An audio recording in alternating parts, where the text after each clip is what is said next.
Welcome to the Scotch Malt Whisky Society's Sensory School, a new educational series focusing on the art and science of taste. I'm Ben Diedrich, and today I'll be reading the first lesson of our program, which is all about flavor. This lesson was authored by Cami Newton, Society Tasting Panel Chair and founder of the Sensory Advantage.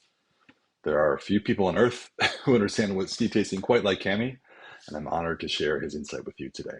Now, if you prefer to read this lesson yourself, you're more than welcome to do so. Otherwise, pour yourself a dram and get comfortable. All right, here we go. Lesson 1. Why do we each experience a whiskey's flavor differently?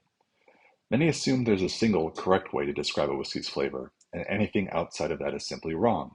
But one person's marzipan is ripe cherry to another, and neither is wrong. Far from it.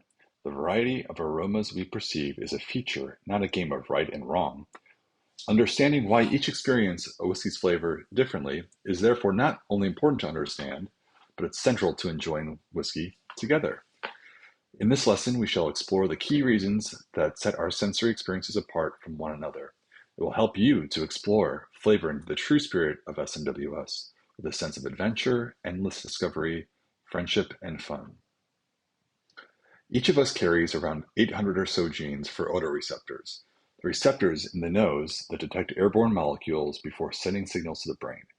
But not everyone's set is identical. Odoreceptor genes regenerate around every 40 days, but are prone to making copying mistakes. What does this mean? Some odoreceptors switch off entirely, whilst others change their shape, subtly altering what they can detect. The remarkable discovery is that on average, we each have a 30% difference in our odoreceptor genes. This is why some people are blind to smelling certain odors such as coconut, sulfur, or banana, for example. It's also why coriander is either the world's freshest herb or the most unpalatable soap. It's all a case of genetics. But there's more.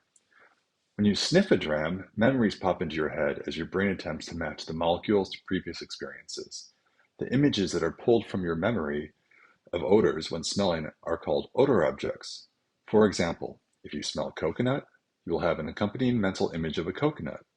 But like all memories, they are personal to each of us. Familiarity is important too, and this is shaped by our culture. The more familiar we are with certain odors, the more easily we can identify them. If you grew up surrounded by coconut trees, it's likely that you'll be able to spot or sniff coconut in a whiskey instantly. Conversely, someone who has never experienced coconut will not only be able to identify its smell in the same way. When reading whiskey tasting notes, the flavor of that dram will be portrayed as a single moment in time. But this is not how flavor works. That measure of golden nectar in your glass is in a state of constant flux, morphing and changing like a chameleon inside a kaleidoscope, especially as you take a sip. Once the whiskey enters your mouth, it transforms into a different mixture on a chemical level. Firstly, it becomes diluted with saliva, reducing its concentration of alcohol. It will also become heated, which will release a different mix of odor molecules into the air before they find their way into your nasal cavity. But it gets more complex too. The pH of your mouth will have an impact. Plus, the oral enzymes and microbiota that are unique to you will create chemical reactions that will either alter molecules in the whiskey or create new ones. So, in essence, your mouth changes the dram into a different chemical mixture in ways that no one else can replicate. Such individual differences combine to create something called odor thresholds. An odor threshold is the lowest concentration of a substance in the air that can be reliably detected by your nose. In simple terms, if you have a low threshold for, let's say, coconut, you will be sensitive to it and pick it up in whiskey very easily. Everyone has different thresholds for every possible odor and flavor. You will be sensitive to some odors, but not so much for others.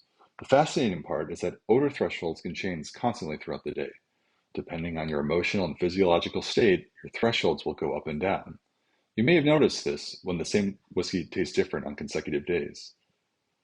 The experience of flavor is also heavily influenced by psychological factors such as environment, occasion, and expectation.